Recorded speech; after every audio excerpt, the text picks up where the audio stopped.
Et la majorité des mecs pensent qu'après une rechute, tout est foutu. Genre, les mecs, ils recommencent à zéro. Qu'ils ont tout gâché, leurs efforts. Arrêtez de réfléchir comme ça. Arrêtez d'avoir cette mentalité. Ce n'est pas, en fait, la rechute qui te détruit. C'est la honte, la culpabilité, toutes ces émotions négatives qui se cachent derrière, qui suivent ça, qui sont à éviter. Chaque rechute, ça peut devenir une victoire si toi-même tu sais comment tu vas agir par la suite. Ne te compense pas en disant, OK, je ferai mais demain, eh bien. Non, fais une action concrète tout de suite. Fais une action concrète. Fais des pompes, cours, lis, marche aussi. Ça aide beaucoup. Lis, code si t'es programmeur, code si. Crée en fait quelque chose. Il faut te mettre dans l'action. Tu ne vas pas terminer par une promesse. Une rechute, tu ne vas pas terminer par une promesse de volonté. Ne termine pas par une promesse de volonté. Termine là par une action. Parce que la nature a horreur du vide. Et c'est pas ta promesse qui va venir combler ce vide-là. Oui, c'est une vérité. C'est pas ta promesse là que tu vas dire, OK, demain je vais me lever tôt, demain je vais. Nous sommes en train de parler de quelque chose de très sérieux là. C'est pas ta volonté qui va venir combler ce vide. C'est l'action. C'est pas une promesse. Si tu arrêtes et si tu ne fais rien à la place, tu vas forcément replonger. Et ça, c'est pas un mensonge. Il faut que tu remplisses le vide. Il faut que tu le combles. Le sport est là. C'est pour ça qu'il y a des activités. Il y a l'apprentissage, il y a la création de projets, la musique, le code, le business, l'art. Il y a tellement de choses. Et tu vas voir que ces choses-là, ça peut être comme des punitions. Mais c'est pas une punition en fait, parce que tu essaies de lutter contre la pulsion. Il faut transcender. Il faut transcender cette pulsion. D'abord, là, les 10 à 15 premières minutes, lorsque la pulsion va se présenter à toi, les 10 à 15 premières minutes, vous savez que ce sont les moments les plus dangereux. Si tu arrives à tenir ce laps de temps, mon mec, t'es fort. Oui, t'es fort, tu gagnes. Tu associes cette mauvaise avis à une bonne action.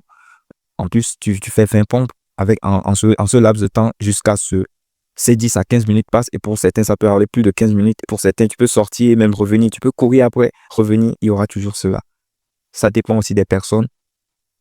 Mais il faut quand même le faire. Il faut quand même s'y donner. Petit à petit, ton cerveau va se reconnecter et l'impulsion va être quelque chose de plus positif que cette pulsion-là. Si tu te forces vraiment à faire quelque chose. Pardon, excusez-moi. À chaque rechute, c'est comme une pièce en fait. Une pièce qui est en train de se détruire, une pièce défectueuse dans une machine. Et puis, un ingénieur, il ne va pas directement jeter la machine. Il va renforcer la pièce. Il va améliorer. C'est comme ça que les constructeurs, désolé, je me mélange un peu, c'est comme ça que les constructeurs d'automobiles, ils font souvent avant d'arriver à un engin plus performant. Lorsqu'ils ont un problème de pièce, ils ne jettent pas la pièce, ils ajoutent, ils améliorent. C'est comme ça qu'il faut faire. Il faut renforcer la pièce. Il faut renforcer, il faut améliorer le système jusqu'à ce qu'il devienne indestructible. Il ne faut pas, il faut transcender, il faut améliorer quelque chose qui n'était pas là avant. Et il faut se mettre surtout dans l'action. Il faut analyser les rechutes. Qu'est-ce qui a déclenché? Qu'est-ce qui ne va pas? Qu'est-ce qui ne va pas chez moi? Qu'est-ce qui n'était pas prévu? Qu'est-ce qui n'a pas marché en fait? Comment renforcer la stratégie pour la prochaine fois? Et en plus de ça, je vais terminer ma vidéo. Je crois que je ferai une partie 2 pour cela.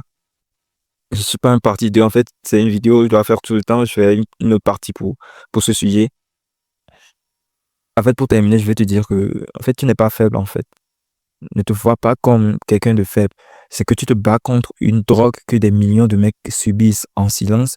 Des millions de mecs, moi aussi j'en faisais partie, mais aujourd'hui, par la grâce de Dieu, je vais dire, Dieu aussi m'a aidé dans ce parcours.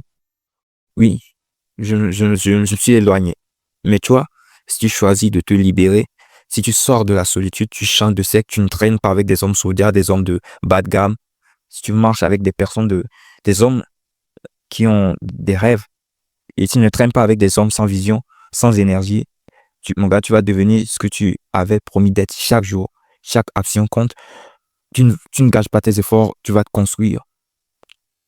Et c'est comme ça qu'on sort définitivement du corps. Pas avec de la volonté, mais avec une stratégie, avec une vision, une guerre bien menée. D'écouter ma voix, en fait, qui sont en train de regarder cette mini vidéo, parce que je vais pas dire, c'est pas une vidéo complète où je me montre ou que je fais des montages de fou furieux. Si ce message t'a touché, ne la garde pas pour toi, en fait, inspire, aide, construit. Tu n'es pas une victime, tu es en reconstruction.